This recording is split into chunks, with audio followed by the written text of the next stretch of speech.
This is a story that came out in my San Antonio, July 21st, 2018. Declining white population is spawning fears, bias. Now, this article goes into that 2045 BS.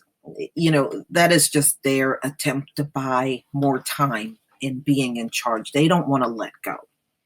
They want to stay in this position that they're not going to be able to hang on to, no matter how you look at it.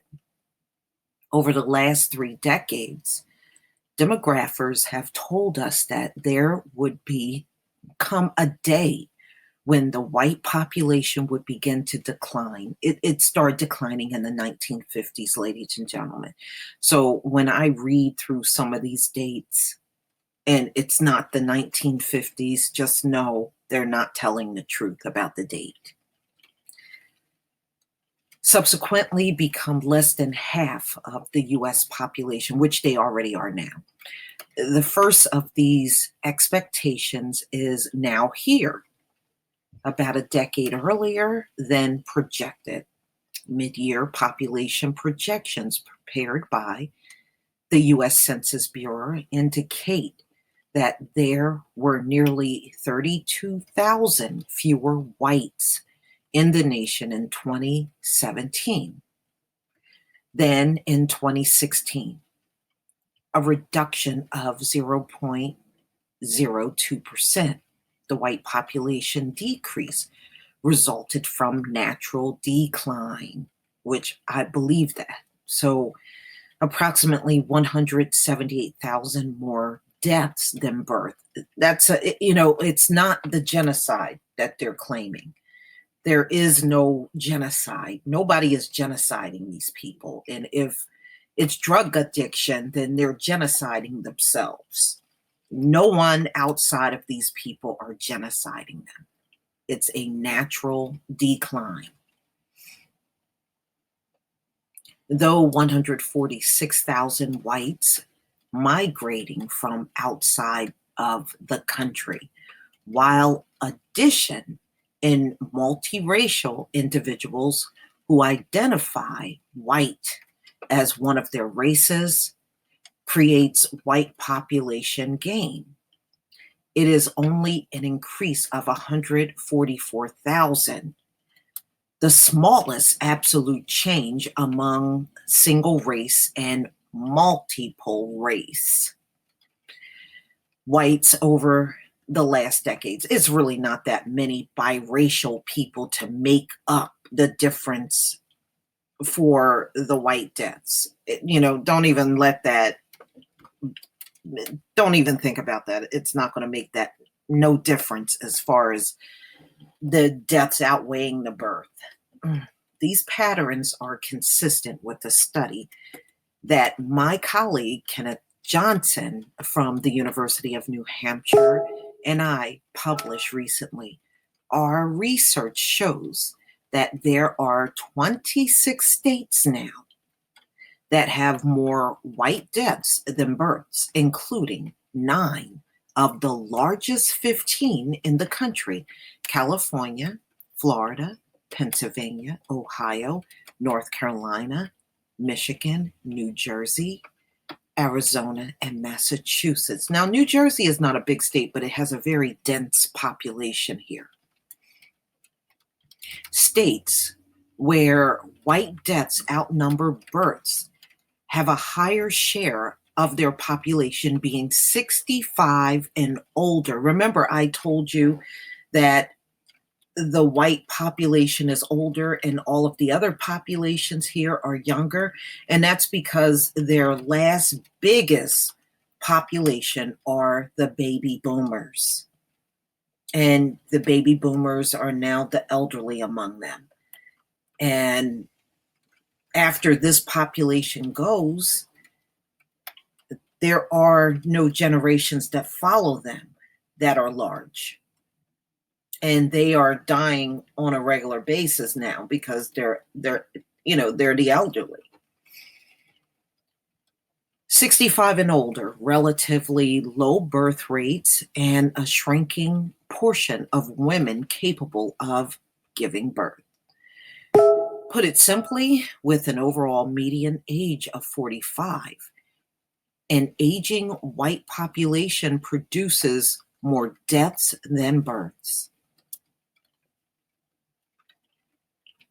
These trends suggest don't believe the 2045 date, ladies and gentlemen. I'm telling you, they are already in the minority. This is why you're seeing all of this erratic behavior from them. They're not acting like that because they're the minority in 2045.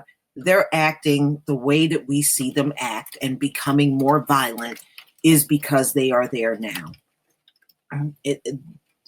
Fear and violence is what they have used all throughout history. All you got to do is go back to the chattel slavery days all the way up until now. When have they not used violence to stay in control? All right, moving away from that, because I know that stuff is fake and I'm not going to read it. The 21st century will increase, seeing a growing Latino population and a declining white population. Latino population increased by 1.2 million between 2016 and 2017, accounting for nearly 53% of the overall national growth during this period. As immigration from Mexico has plummeted over the last decade, Latino population growth is increasing, driven by natural increase, more births than deaths.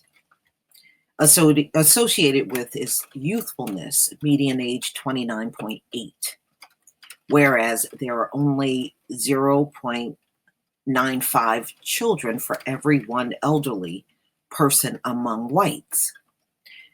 There are 4.4 children for one elderly person among Latinos, such as the relative presence of Latinos has increased.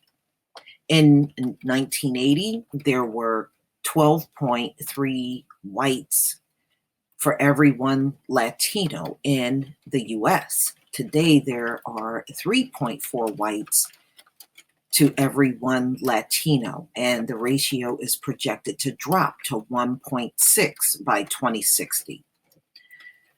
Ladies and gentlemen, I'm going to say this again. They are already in the minority. This is why Trump is in the office of the presidency. They're already there. That's why somebody like him, who's embarrassing the hell out of the country by upholding Russia and shitting on his own people.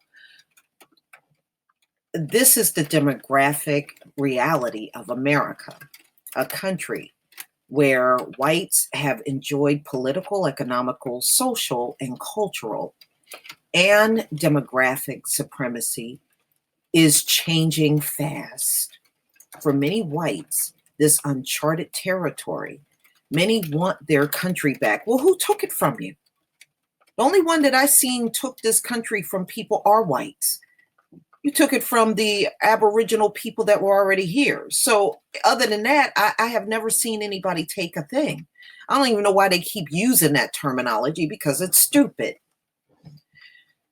The one that they knew before there were so many people of Mexican origin and other non-whites. Many whites view these individuals as threats to their way of life, culture, and the comfort and security of their white space that they long enjoyed. It is this anxiety and fear that Donald Trump capitalized on as he initiated his presidential campaign. And that's true. We saw this during the election. It was like watching the meeting of the KKK when he had his rallies. It's not going to do them any good, ladies and gentlemen. Donald Trump can't do nothing for them. He can't even do nothing for himself. Look at how he's fumbling all over the place over Russia meddling in the election. That man has not shut up. He has not stopped trying to obstruct justice. He has done everything he can. He looks like a complete buffoon. But moving on. Let's make America great again. His proclamation promising to take the country back to the 1940s when approximately 9 of every 10 Americans were white. On the campaign trail, Trump promised white supporters that he would make America great again. Yeah, whatever. Keeping people of color out of the country and deporting those already here became a major priority, with Mexicans and Muslims being targets. I got the hiccups. Can you believe that? His modus operandi has been travel bans against people from certain countries with large Muslim populations, massive detention and deportation of unauthorized immigrants, and now the willful and cruel separation of children from their parents fleeing violence in Central America. You know, this running around and antagonizing everybody is not going to do anything for their birth rate. But let's move on. These efforts are meant to stir the ire, hate, and racism of his supporters against invaders and criminals who are coming to destroy our country.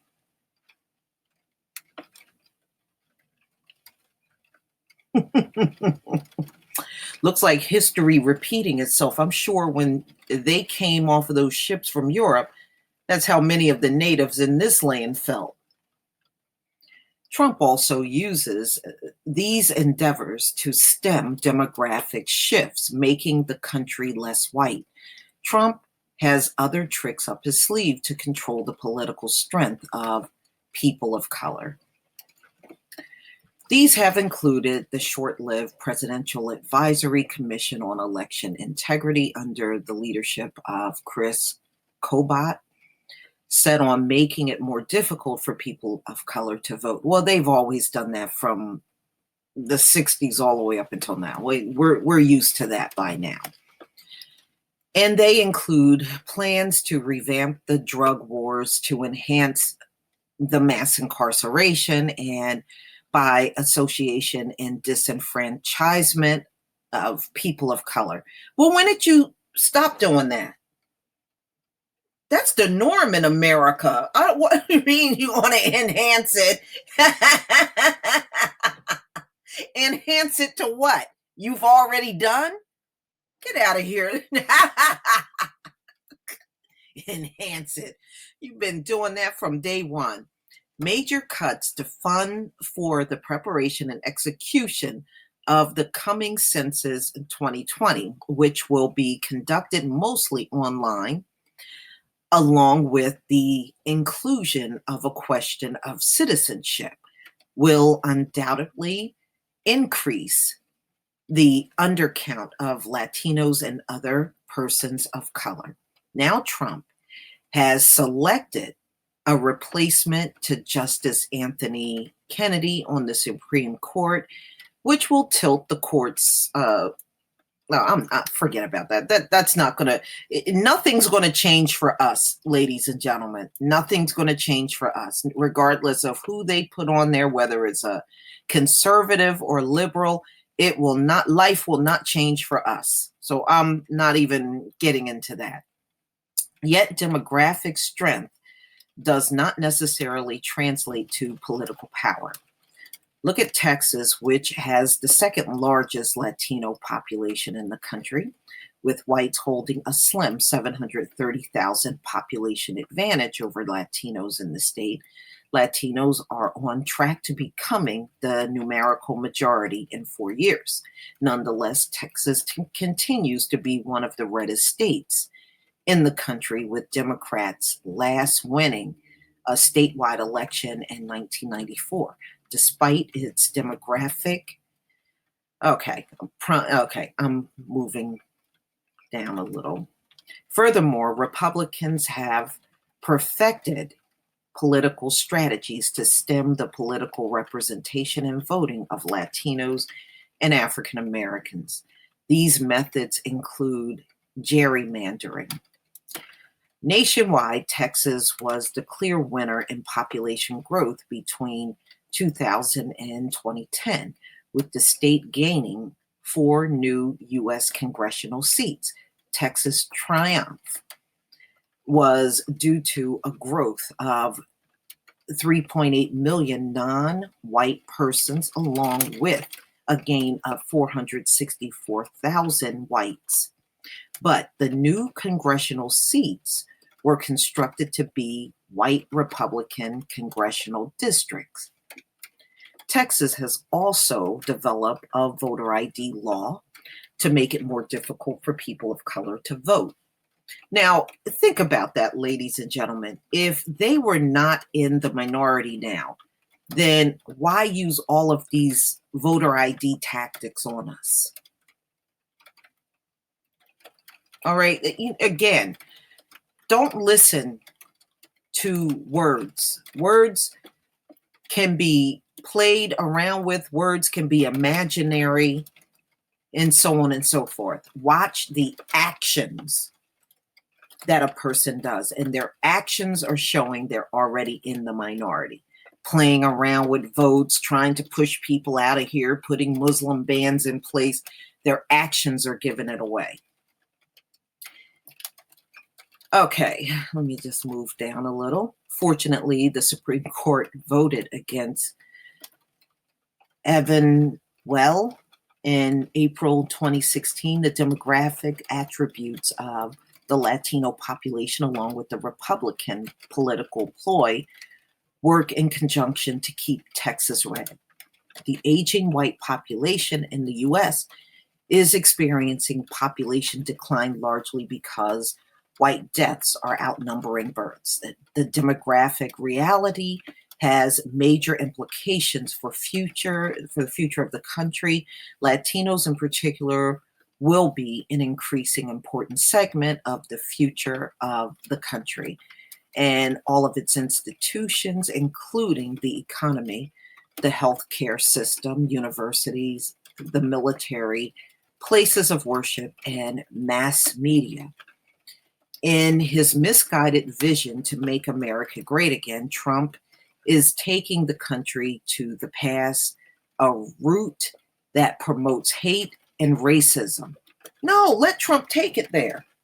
Let Trump take it there, because that is the thing that's going to unite the Black population. So the more harsh they go on everybody out in public, especially us, the more this is going to drive us together. So keep pouring it on, Trump.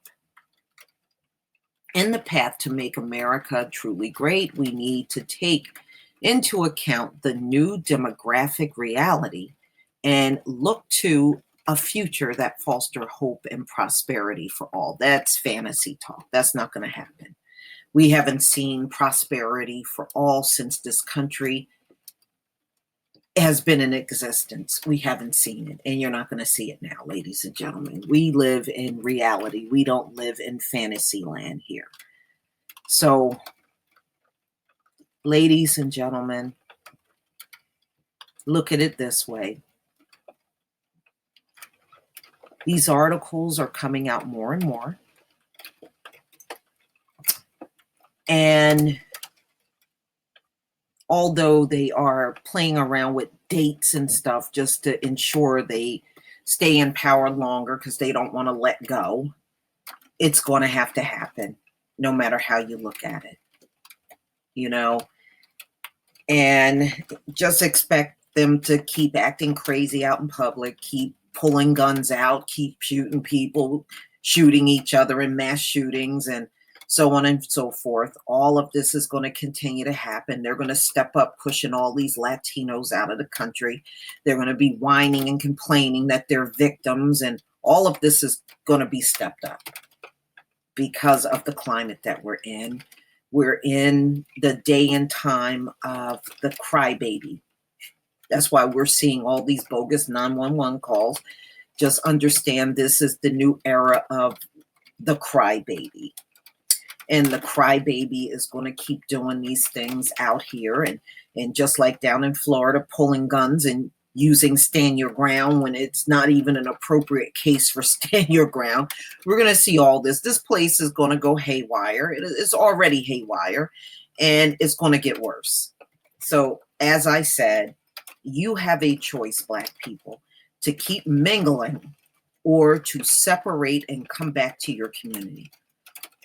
And that's all I have to say. You know, it's going to have to come down to a time you're going to have to decide, do you want to continue to go out here and be hurt? Or do you want to come back and build within your community? You got to make that choice. Some of us have long been ready to shift. And some of our people simply don't want to let go. They fear so many things that they just hang on, although they know this whole thing is not right. Somewhere along the line, you got to stop hanging on for dear life and let go and come back to your own people. It's the right thing to do, especially when you see you're not being treated right out in public. It's the only thing to do. Come home. Come out from what does it say in the Bible? Come out from under her. And that's what we have to do. You know, America is, it's just not a good future ahead for this country. I mean, you can see it already. But please tell me what you think. Please leave your comment and subscribe. Don't forget to hit on the notification bell, and I will see you on the next video. Peace, family.